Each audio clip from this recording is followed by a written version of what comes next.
Free astro tutorials की तरफ से आपका दिल से अभिनंदन करता हूँ। राहु केतु का तुला लगन और राशि पर प्रभाव क्या पड़ता है, यह वीडियो बताएगा आपको। भाग 2 है यह। पार्ट 1 में आपने जाना राहु केतु का प्रभाव तुला लगन के लिए पहले भाव से लेकर जब छठे भाव तक राहु केतु होते हैं। यह वीडियो आपको बताएगा जब राहु केतु 7वें भाव से में होते हैं और 12वें भाव तक उसका क्या इफेक्ट रहता है। जैसा कि आपको पहले वीडियो में भाग 1 में बता चुका हूँ, राहु केतु के स्वभाव और नेचर को रिपीट करना ज़्यादा ठीक नहीं होगा। वही तथ्य हैं, राक्षस ग्रह हैं, जहाँ बैठते हैं दिक्कत तो देंगे ही देंगे। अगर केंद्र त्रिकोण में बैठते हैं और इनका मालिक जहाँ पर ये बैठते हैं वहां से उस राशि से केंद्र त्रिकोण में हो तो राहु केतु अच्छा फल देते हैं। एक योग मैं पिछले वीडियो में बता चुका हूँ भाग 1 में। तो यहाँ पर चलिए विस्तार से जानते हैं। 7वें घर में जब राहु केतु होते हैं, राहु या केतु हों 7वें घर में तुला लगन वालों के लिए, तो कैसा रिजल्ट देते हैं, क्या इफेक्ट डालते हैं व्यक्ति के जीवन के ऊपर।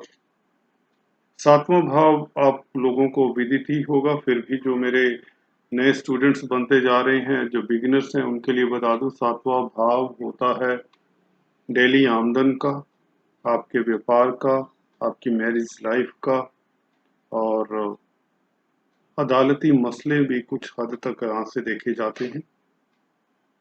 तो चलिए, जब राहु केतु जैसा कि दिखाया है यहाँ पर मेष राशि पड़ी तुला लगन के लिए, या तुला राशि जब होती है तो 7वां घर मेष राशि का रहेगा। और राहु जब होंगे 7वें घर में, यहाँ पर आपको बता दें क्योंकि यह लाइफ पार्टनर का भी घर है, आपके जीवन संगनी और जीवन साथी का भी घर है। तो यहाँ पर आपको ये बात तो पॉजिटिव यहाँ निकल रही है कि राहु केतु, राहु खासकर आपको अमीर घर वाला या घरवाली देगा। आपके हस्बैंड या वाइफ विल बी रिच, ये चांसेस बनाता है राहु का यहाँ पर पोजीशन होना। और लेडीज की तरफ से भी आप लोगों को फायदा होता देखा गया है। जनरली अगर आपका कोई बिजनेस, किसी तरह का काम है, उसमें लेडीज की हेल्प लेते हैं या किसी तरह की पार्टनरशिप भी करते हैं, तो अगर आप लोगों का राहु 7वें घर में है तो you must enjoy their company, और उनसे आपको बेनिफिट ही होगा as far as finances are concerned. पैसे के मामले में लेडीज यहाँ आपको सपोर्टिव रहेंगी।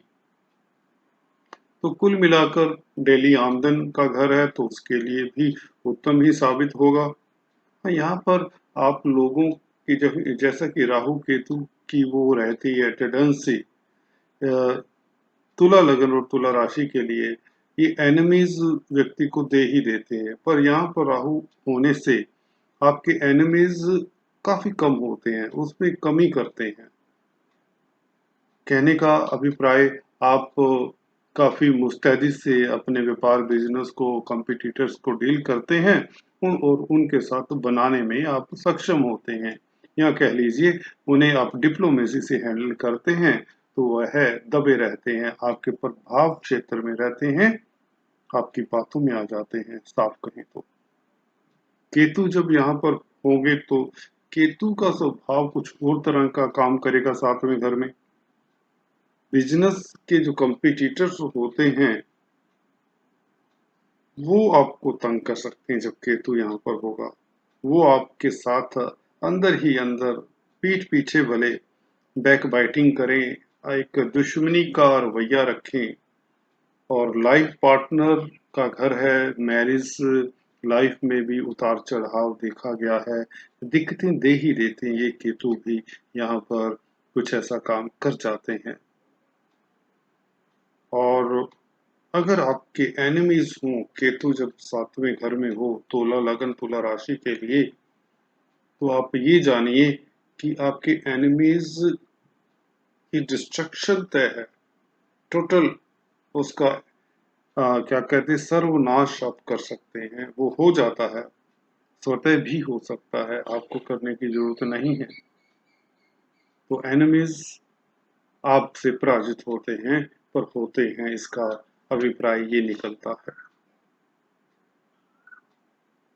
अगर अब बात करें, राहु मेष राशि में है, 7वें घर में है।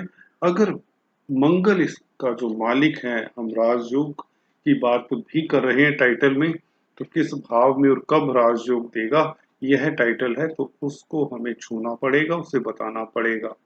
जो एस्ट्रोलॉजी के ज्ञाता हैं, जो यंग एस्ट्रोलॉजर्स हैं, जो रिसर्च कर रहे हैं, जो स्टडी कर रहे हैं, जो प्रैक्टिस कर रहे हैं, उन लोगों को इस तरह से देखना चाहिए कि मंगल कहाँ पर बैठा है, क्योंकि मंगल की राशि में राहु है। अगर मंगल यहाँ पर बैठा है दोस्तों, मंगल एक्साल्टेड हो गए, तो अगर मंगल एक्साल्टेड है और राहु से भी केंद्र में है, तो यह राजयोग कारक हो जाएगा राहु। किस वक्त? जब राहु का दशांतर दशा आएगा। इसी तरह से मंगल अगर 7वें घर में मेष राशि में साथ में बैठे हैं, तो भी मंगल और राहु, मंगल वैसे ही रोचक योग बनाते हैं, मेष राशि हो या मकर राशि हो, तो पंच महापुरुष कोटि का यह राजयोग बनाते हैं मंगल। अगर राहु के साथ है यह मंगल, हालांकि यह आपको बता दें अंगारक योग भी बनता है, पर किंतु परंतु वाली बात आ जाती है, यहाँ एक्सपीरियंस की बात आ जाती है।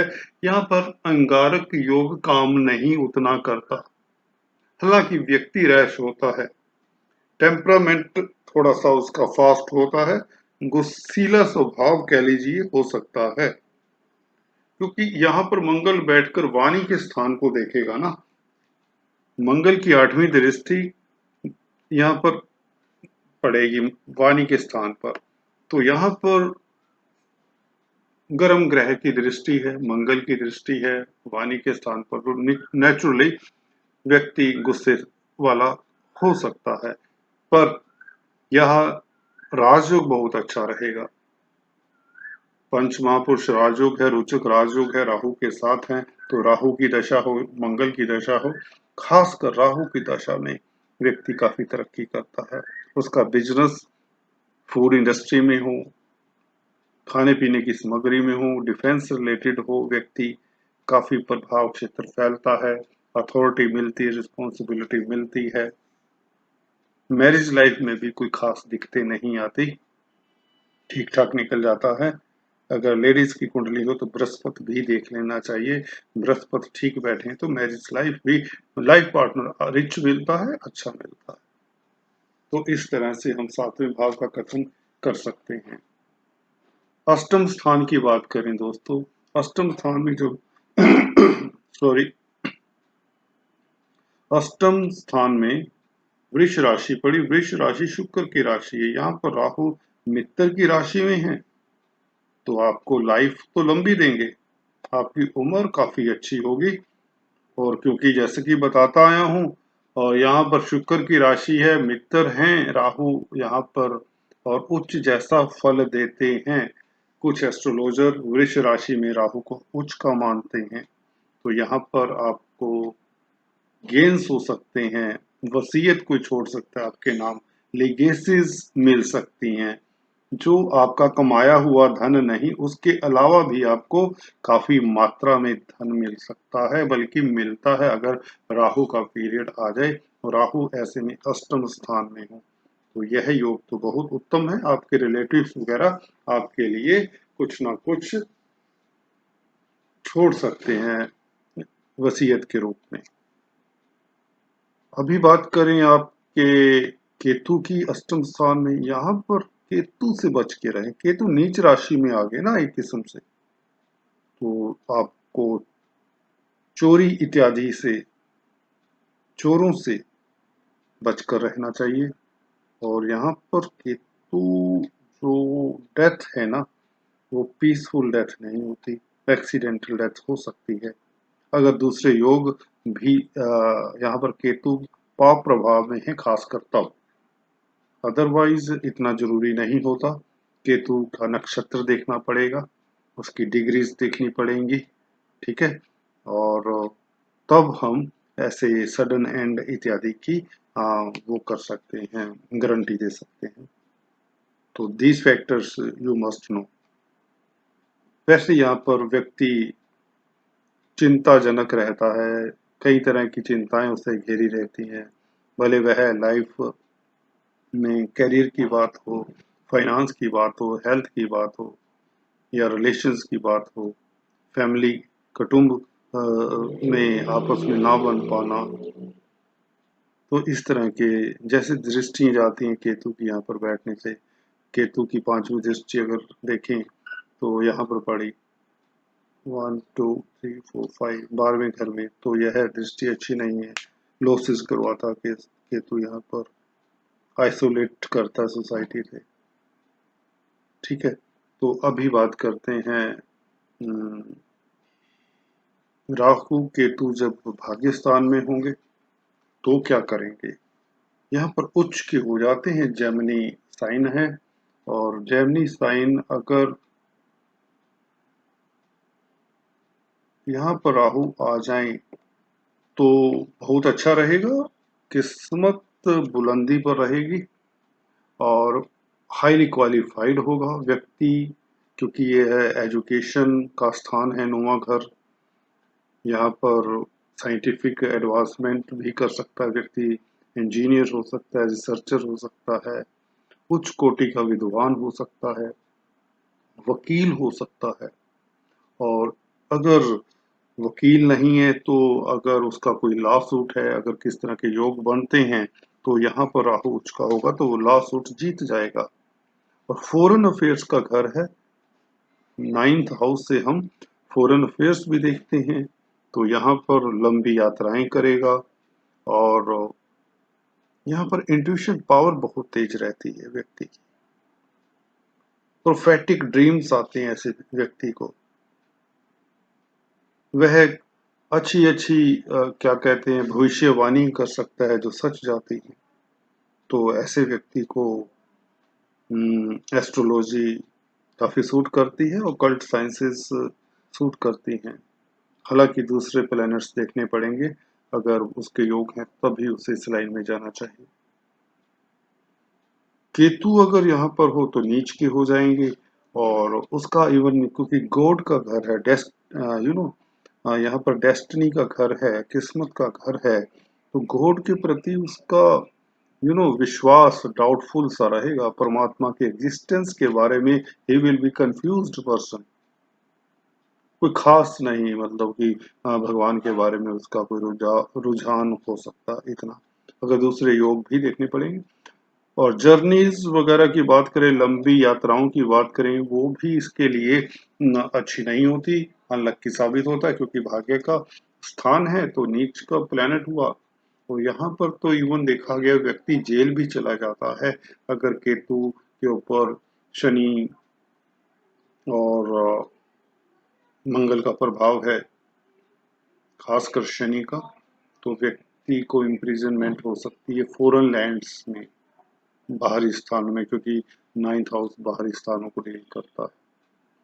अगर जॉब्स में है किसी तरह की तो उससे वहां भी दिक्कत होती है, इंक्रीमेंट्स नहीं लगते, प्रमोशंस नहीं होती समय पर, इस तरह की दिक्कतें उसे आती ही रहती हैं। 10वें भाव में राहु केतु हो तो क्या प्रभाव देंगे ये, क्योंकि कर्क राशि में हो जाएंगे राहु। यहाँ पर आपको बता दें, राहु शनि मंगल सूर्य 10वें घर में काफी अच्छा फल देते हैं, अवार्ड रिवार्ड मिलेंगे व्यक्ति को, अथॉरिटी की पोजीशन पर होगा, वेदर गवर्नमेंट जॉब में हो, वेदर प्राइवेट सेक्टर में हो, काउंसलर हो सकता है, म्युनिसिपल कमिश्नर हो सकता है, पॉलिटिशियन हो सकता है, उसकी सोसाइटी में पोजीशन लाजवाब होगी। परंतु यहाँ पर मेहनत जरूर करनी पड़ेगी अपनी, कहते वो नीची से उठेगा, शायद इसलिए भी क्योंकि शनि की राशि का एस्पेक्ट पड़ता है राहु के ऊपर। तो लगन और मेहनत जो करते हैं, जिनका राहु 10th हाउस में होता है दोस्तों, तुला लगन के लिए, वह काफी कामयाब होते हैं और काफी सक्सेसफुल होते हैं। अच्छी डिग्निटरीज में उसका नाम होता है सोसाइटी में। केतु यहाँ पर अगेन दिक्कत देने वाले होते हैं। पब्लिक लाइफ उसकी अच्छी नहीं होती, उसका रेपुटेशन सफर करता है, फेलियर्स उसका से चोली दामन का साथ रहता है। किसी न किसी तरह की उसकी मेंटेलिटी ऐसी रहेगी कि चीटिंग करके धन कमाने की रहेगी और उसमें ऐसा व्यक्ति फंस भी जाया करता है। तो कुल मिलाकर इंसल्ट, प्रेस्टीज डाउन, कैरियर में अप्स एंड डाउन्स केतु यहाँ पर दे सकता है, अगर चंद्रमा की पोजीशन भी कमजोर है तो। राहु अगर लाभ स्थान में है दोस्तों, तुला यहाँ पर तुला लगन के लिए राहु सूर्य के घर में हुए, सूर्य की राशि में, तो यहाँ पर कुछ कुछ अच्छा है, कुछ कुछ बुरा है, क्योंकि 11वें घर में गर्म प्लेनेट हैं। अच्छा फल देते हैं, जनरली सभी अच्छा फल देते हैं। उपचय स्थान है तो राहु है, तो अच्छा फल तो देगा, अपनी तो चलाएगा, पर फिर भी लिमिटेशंस के साथ। यहाँ पर दोस्तों यारों की मदद से देखा गया है कि व्यक्ति काफी तरक्की करता है। उसका सर्कल हायर स्टेटस में होता है, हायर अप्स में होता है, जो पढ़े लिखे लोग होते हैं, जो पीएचडी किए हुए हैं, जो कोई बड़े इंजीनियर हैं, डॉक्टर हैं, लॉयर्स हैं, अच्छे प्रोफेसर्स हैं और क्लोज वन होते हैं। तो उनकी मदद से किसी न किसी तरह से कोई रिश्तेदार है, कोई ब्रदर है, कोई फ्रेंड है, तो उसकी विशेस रियलाइज होती हैं। He got success because of them. Ketu की बात करें 11वें घर में, तो यहाँ पर बुरी सोबत में डाल देता है, उसे गलत किस्म की क्या कहते हैं एडवाइजरी मिल जाती है। अपने घर वालों की जिनका केतु 11वें में होता है तो जल्दी नहीं सुनते, ना ही घर वालों में अवेलेबल होते उसे गाइड करने के लिए। जनरली दूसरों की बातों में आकर वह नुकसान उठाता है। उसके जो मित्र होते हैं, उसकी जो उठ बैठ होती है, लोअर लेवल के, इतना अच्छा होता है समटाइम इंसान, ऊंचा लेवल का होता है, तो पर उसकी उठ बैठ कई बार एनवायरनमेंट या सर्कमस्टांसेस या किस्मत ऐसी होती है कि नीचे तबके के लोगों से हो जाती है, जो कि बुरे साबित होते हैं, झूठे साबित होते हैं ऐसे मित्र। और अगर अच्छा एस्पेक्ट हो इस केतु के ऊपर, खासकर बृहस्पति इत्यादि का हो जाए, तो यही रिजल्ट रिवर्स हो सकते हैं। नेगेटिविटी दूर हो सकती है, फ्रेंड्स उसके हेल्पफुल हो सकते हैं, उसे गेन्स होते हैं, पर एक स्ट्रगल के बाद। राहु जब 12वें घर में हो, तो यहाँ पर मित्र की राशि में है, बुध की राशि में है। व्यक्ति यहाँ पर 12वां घर, जैसा कि आपको बताता आया हूँ, फिर से रिपीट करता हूँ नए बिगिनर्स और स्टूडेंट्स के लिए, यह आइसोलेशन का है, यह बाहरी स्थानों का है, ड्रीम्स का है, बेड प्लेयर्स का भी यही घर है, mentally retarded institutions, jails, losses, hospitals, doctors वगैरह, नर्सेज वगैरह का यह 12th हाउस भी स्ट्रोंग होता है दोस्तों। यहाँ पर अगर व्यक्ति को धन कमाना है तो सीक्रेट एक्टिविटीज से कमा सकता है। राहु यहाँ पर सीक्रेट मेथड्स अप्लाई करवाता है। व्यक्ति आइसोलेट ही रहेगा सोसाइटी से, दूर रिसर्च कर रहा है, घर में ही रह रहा है तो 6-6 महीने घर में ही है, अंदर ही रिसर्च कर रहा है, ऑनलाइन कंप्यूटर पे लगा हुआ है या लैब में लगा हुआ है। तो कहने का अभिप्राय, अगर स्टडी कर रहा है बुक्स, तो लाइब्रेरी में बैठा है कई दिनों से, कई महीनों से, तो very intellectual type of person is born, और लोगों को रिसर्च करके कुछ ना कुछ देते हैं। जैसा कि आजकल कोविड चला हुआ है, और जो लोग डॉक्टर्स हैं, रिसर्चर्स हैं, लैब टेक्नीशियंस हैं, हाई लेवल के टेक्नीशियंस हैं, उनके 12वें घर में राहु जरूर होगा, क्योंकि ये लोग सक्सेसफुल भी होते हैं, महीनों रिसर्च करते हैं, अगर दूसरे राजयोग हों तो 12वें घर का राहु इनको अच्छा नेम फेम भी दे सकता है। अकल्ट विद्याओं में, परा विद्याओं में तो ये काफी कामयाब होते देखे गए हैं। केतु की बात करें यहाँ पर अगेन दुश्मन के घर में, तो उसके एनिमीज होंगे, रिस्ट्रिक्शंस रहेंगी लाइफ में, तरह तरह की प्रॉब्लम्स रहेंगी, सक्सेसफुल नहीं होगा व्यक्ति जनरली। इम्प्रिजनमेंट का भी, क्योंकि जेल्स का घर है तो डर लगा रहेगा अगर दूसरे प्लेनेट ज्यादा मैलिफिक प्रभाव है 12वें घर पर। सेल्फ अनडूइंग एक वर्ड आता है 12वें घर के लिए दोस्तों। व्यक्ति बहुत मेहनत करता है, सेल्फ अनडूइंग उसे बोलते हैं। व्यक्ति बहुत मेहनत करता है और उस मेहनत पर फिर काटा खुद ही मार देता है। एक प्रोजेक्ट शुरू करता है, उससे सेटिस्फाई नहीं होता, बंद कर देता है। एक बिजनेस शुरू करता है, एक लेवल तक लेके आता है, चलने वाला होता है तो सेटिस्फाई नहीं होता, नया शुरू कर देता है। तो 12वां घर ये ऐसा करवाता है, सेल्फ अनडूइंग। तो इससे बचना चाहिए, सतर्क रहना चाहिए अगर मैलिफिक प्लैनेट्स हैं आपके 12वें घर में। तो यह था तुला राशि के लिए 7वें घर से लेकर 12वें घर में जब राहु केतु हों तो क्या प्रभाव देते हैं। Please do subscribe, like, share and bell icon का बटन दबाना मत भूलिए, ताकि आपको आने वाले जो वीडियोस हैं उनका नोटिफिकेशन मिलता रहे। आज इतना ही। God bless you all. Thanks for watching this video.